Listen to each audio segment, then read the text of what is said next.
guys, it's Jeanette here from my home studio, Far Forest Ceramics. I'm in the lower studio doing my first bit of filming in the lower studio since I've moved down here, and this is where I'm going to do all my glazing, my bisque firing, glaze firing and finishing of products. So I'm hoping I've got all my bits and pieces down here, but today what I want to do is make up my first batch, not test tile size, of dipping glaze.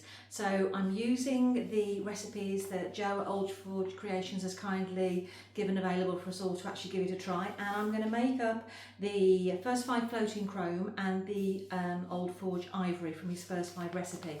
So literally I have just taken, if you've watched my tests, my videos when I've been making my tests, these two I want to give a try because I would like to decorate some Christmas trees with a white dipping glaze.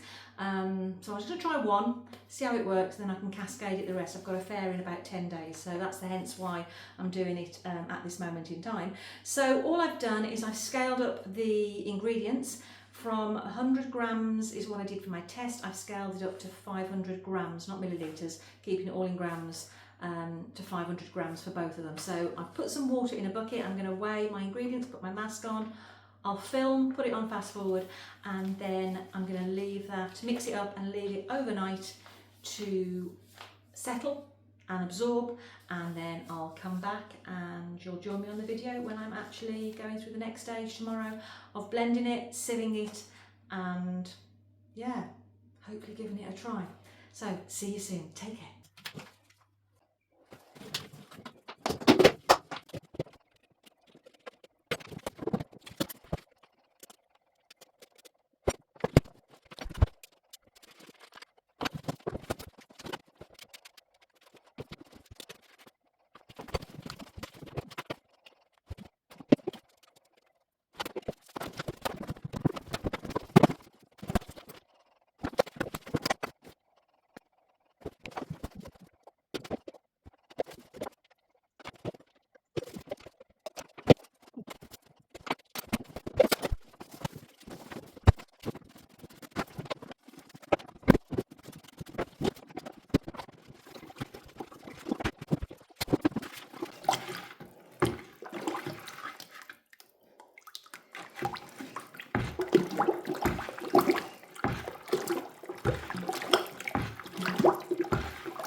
So, that was a few surprises there.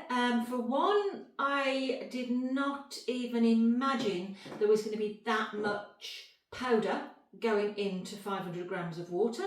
So 5,000 grams of water. There was more powder than there was liquid. So it's made, looks to me like it's made, I don't know if these are, well, I don't even know what size these buckets are. Are they 25 litres? But it's made a decent amount, which is great. So I have just mixed them, and I believe now I need to leave these overnight so that they can absorb overnight. I think is it the bentonite that does a lot of clumping? So leave those overnight. I was going to label the tubs, which I will do, but it's pretty obvious to see which one is the green and which one is the ivory from the contents.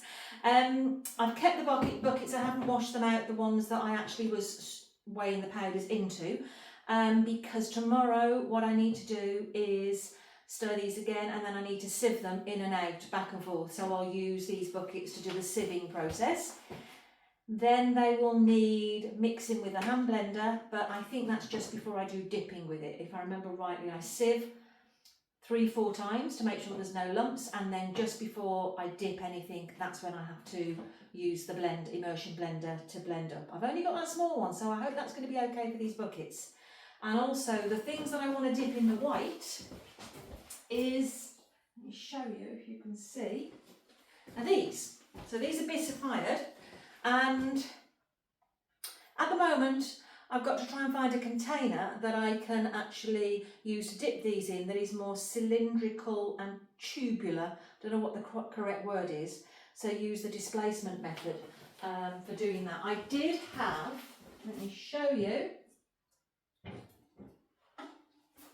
I did have an old pop bottle that I cut down, which if that was filled with glaze and then I had a small one, potentially I could go like that, but it's not wide enough at the top.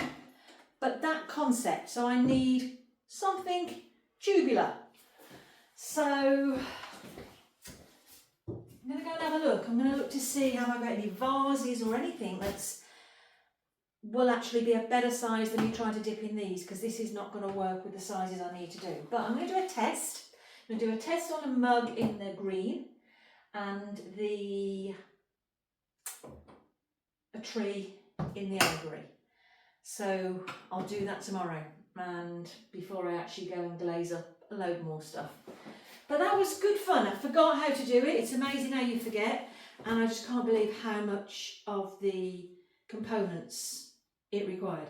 So I'm also going to do a mop down, because I could see the dust from the powder was really coming into the air. So it was really good I wore the mask, but that will have settled now. So I'm going to wipe down all the tops and mop the floor. Yeah, let's hope this works. Okay, I'll see you tomorrow. Bye bye. Hi, it's now the morning after, and I'm going to continue working on the glazes. They've been sitting overnight, so hopefully the bentonite in particular has really absorbed and I can get rid of any clumps and lumps in the glaze. I don't know if I'm going to sit it 1, 2, 3, 4 times. It'll all depend on the glaze and how it's looking as it's going through. And I've decided to use this sieve. It's 60 mesh, but it's the widest one I've got, but it's still too narrow for the bucket. So I'm going to use 2 pieces of wood to create a ledge for it to sit on. That worked quite well. I've actually done the first one because I didn't know what setup I was going to do. So I thought I'll do the one and then I can set up and film the second one. Worked quite well. I just needed a spoon and a washing up brush to help push it through the sieve. Didn't take too long. It was quite easy to do. However, I tried initially to do it on the table, and it was just too heavy. I was working too high, gravity against me, so I decided to put the bucket on the floor, and I'm going to turn the camera so you can see what I can see. So just go and turn the camera. Hopefully you can see okay. You've got a nice view of my feet, but I'm sure you can live with that.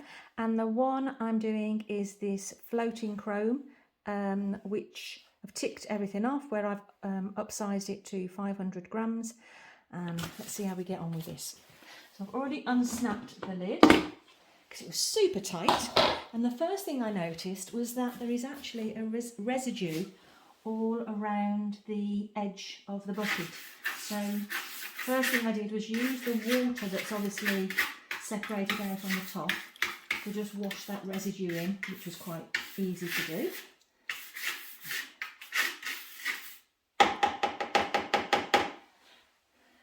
Let's move this to one side. And I'm going to put the bucket that I used last night. Let me just try and make sure you can see that. The bucket I used last night, I'm going to put these on to support my sieve. Like that. It's quite sturdy actually. And then, before I move it in, I'm going to give this a good mix. It's actually not solid at the bottom, it's moving quite nicely.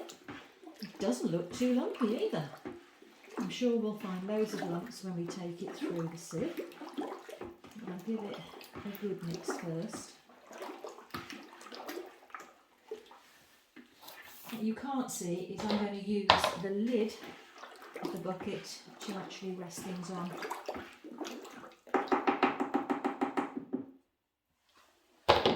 In between. Okay, let's have a go. Oh, this is heavy. I'm hoping you can see this. I'm trying to go as low as possible and do it slowly, so less slipping. Spitting, not slipping.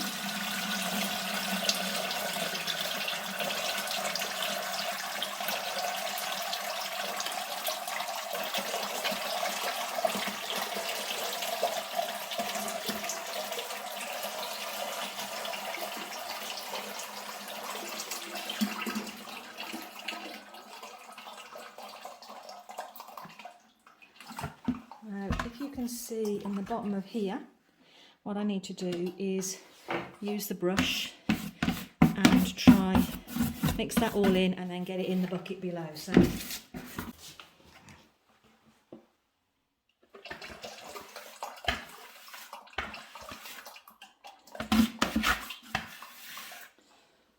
pretty empty.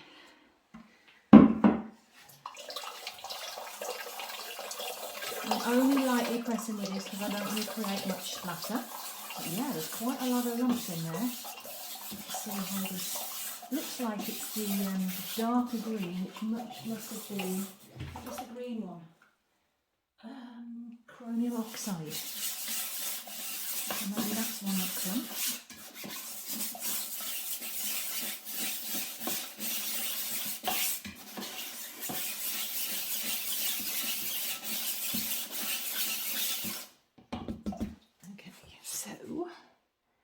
And now I want to look underneath, and I'm just brushing off the main bits. This will sit on this lid, and I'm going to reverse.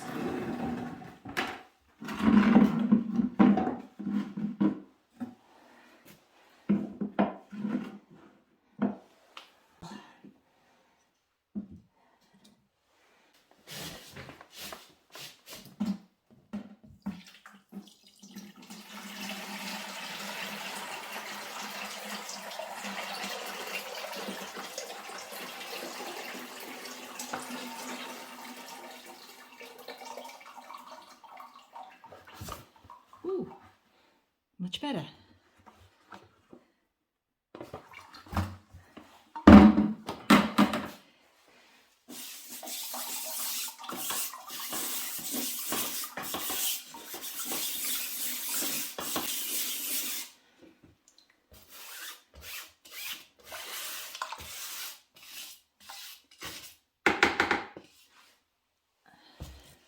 I'm going to run this through, normally only needed one more time, but I'm going to run it through 2 more times because I need to get it in the smaller of the 2 buckets.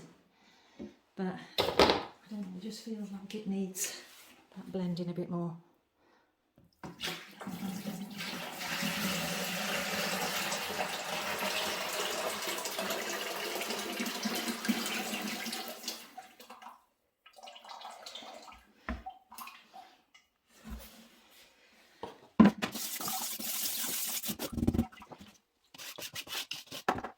If anyone is used to doing this and they can spot what I'm doing wrong or any tips or hints, I really appreciate it because I literally am making this part up as I go along. Last pass.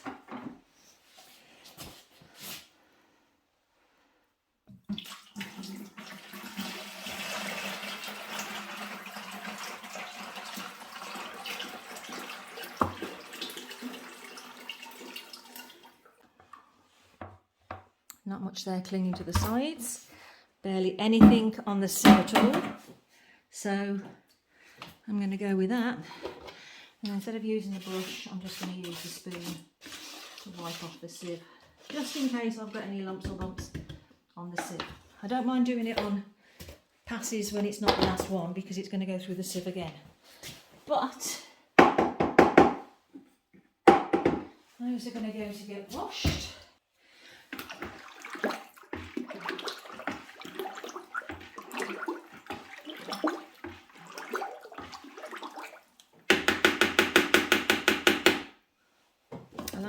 That's looking good.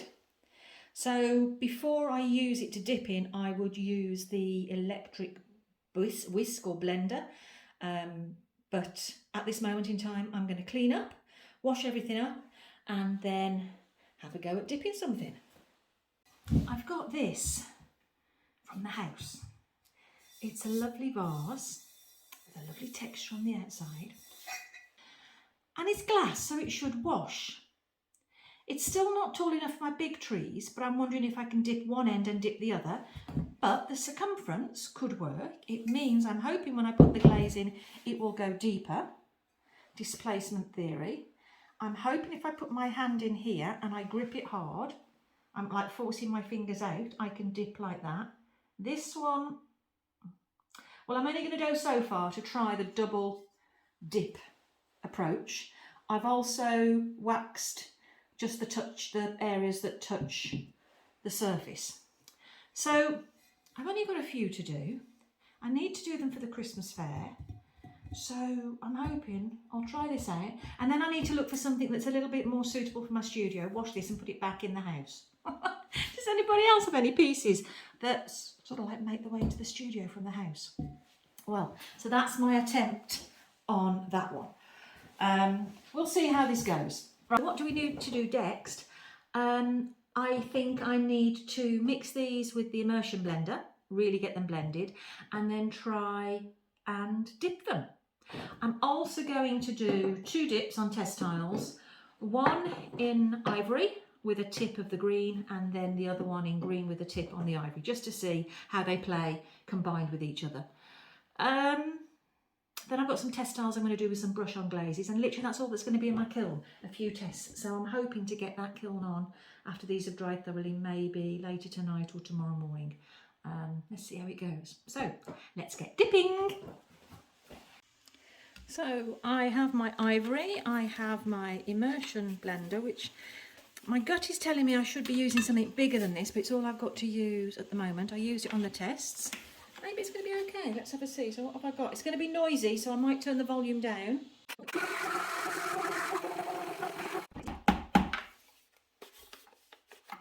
I have got a paint mixer that goes on a drill attachment, and that's maybe what I should use. Do I use that for the green one? Let's try this one anyway. Let me just try. I'll just wash that, and then I need to dip. First things first, before anything else, I'm just going to get one test tile and dip it for 4 seconds. 1, 2, 3, 4.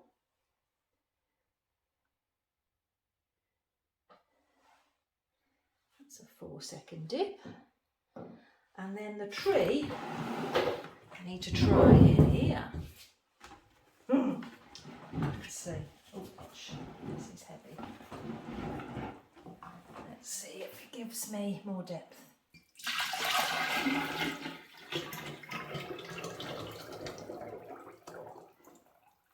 Oh yeah. Okay.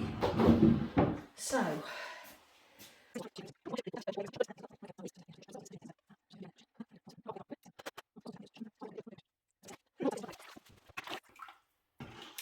Another alternative is I pour it over a wire. You can sit the piece on a wire tray and pour it over so it goes down. I might try that on another test one because I'm not happy with that at all. That was no good. And a lot of faffing, so I don't actually know what's the right approach. So let me clean this up and I'm going to try another attempt. So I'm thinking the jug, and let's pour it over.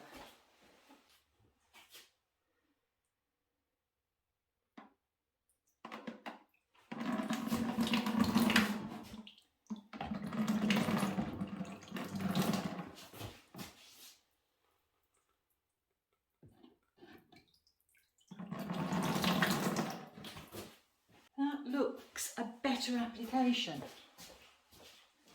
I'm going to just finish this off and then I'm going to mix up the floating chrome, dip the mug, which hopefully is easier, and the test tile, and then they're ready to go in the kiln.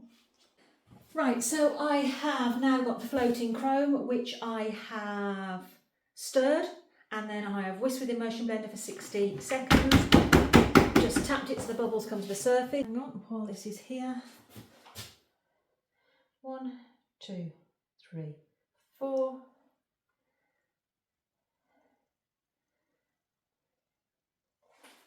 That, and then the ivory. I want to dip for 1, 2, 3, 4.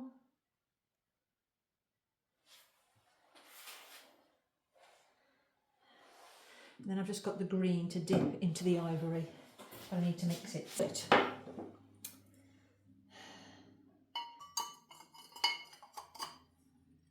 In, down, down, and out.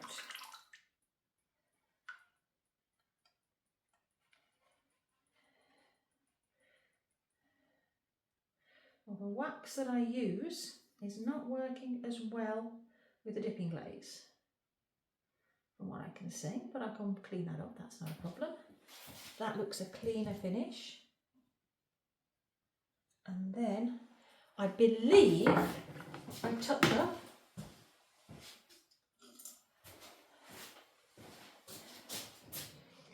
where the prongs were.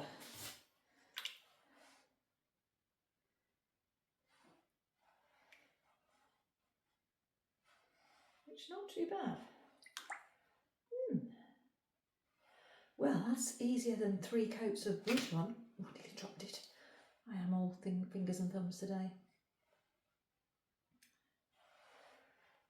So I need to clean up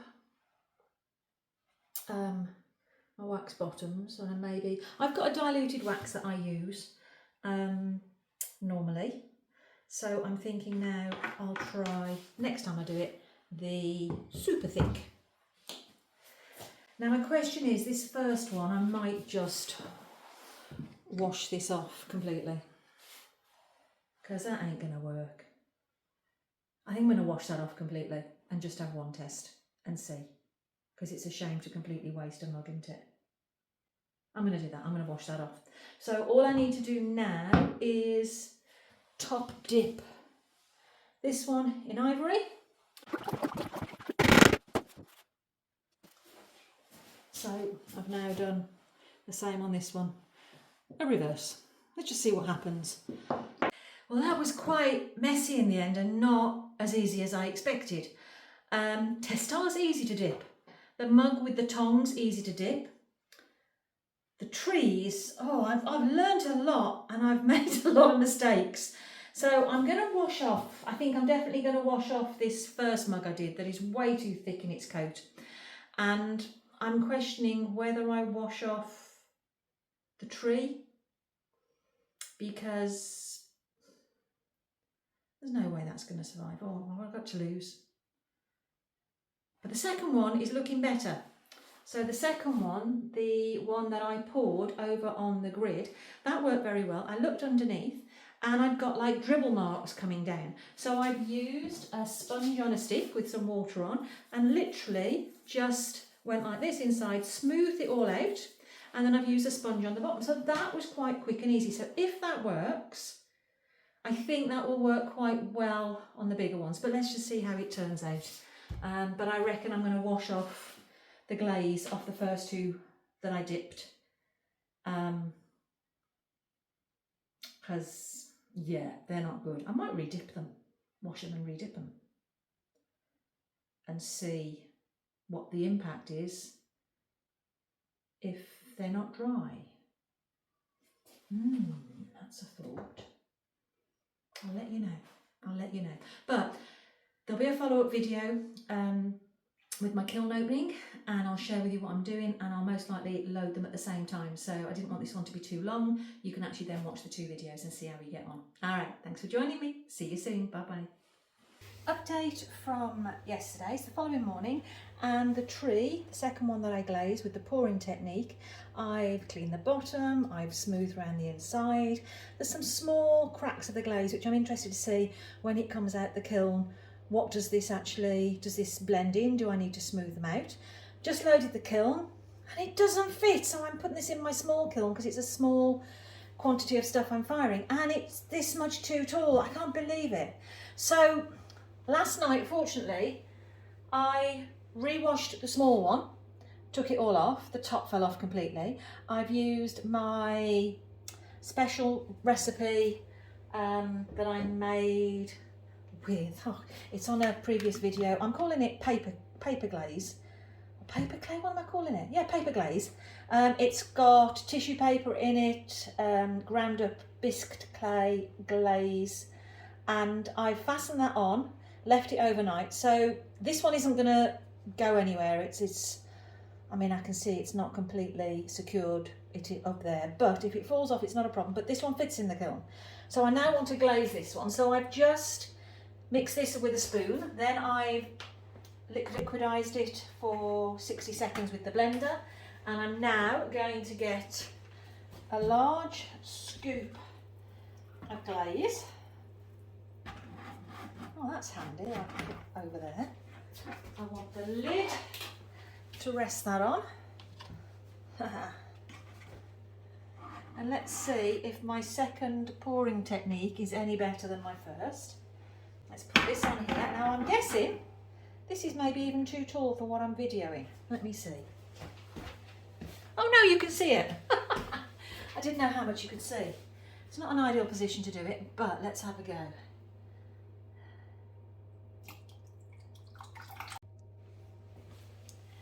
Hey. Well, sadly, my phone cut out while I was doing that, but it's ended up with a much better application. It's already drying at the top. So this piece yesterday, I had a problem with it drying because I'd actually washed it in water because it had been sitting on my shelf for about 4 weeks. I washed it in water. I'd let it dry for about 4 hours in a warm environment, but it wasn't dry enough. So this one was washed last night. I washed it all off and it actually has been drying all overnight. So now it's drying much nicer today. I've literally just poured it all over and I've left it. I haven't done anything. I'm going to afterwards, after it's all dried with a paintbrush, a damped paintbrush, just try and recreate the holes because that seemed to work yesterday. I'm going to see how much this cracks in the crevices. I'm just not going to touch it apart from putting the holes in. So this is my test. This is the one, to be honest, at the top's broken. It's not going anywhere. It will stay here with me. It is a pure test. But at least this will give me a benchmark to know how I do my other 10 or 12 that I've got. It worked better by putting the wire tray over the glaze, so it went straight back in there. Apart from the fact that when I got my jugs, I'd finished pouring, I got some left in my jug. I spent about a minute looking around the room to see where my bucket of glaze was, forgetting that it was underneath my piece. I know, I mustn't have had enough sleep last night.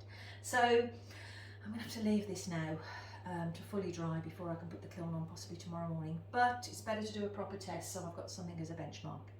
I do hope this works because otherwise I've got a lot of trees to glaze with brush on, which I don't really want to do, and I don't think I've got enough glaze to do that as well, so we'll see. Anyway, I'll keep you updated with the journey, most likely after this video. Check out for the next part. Bye bye.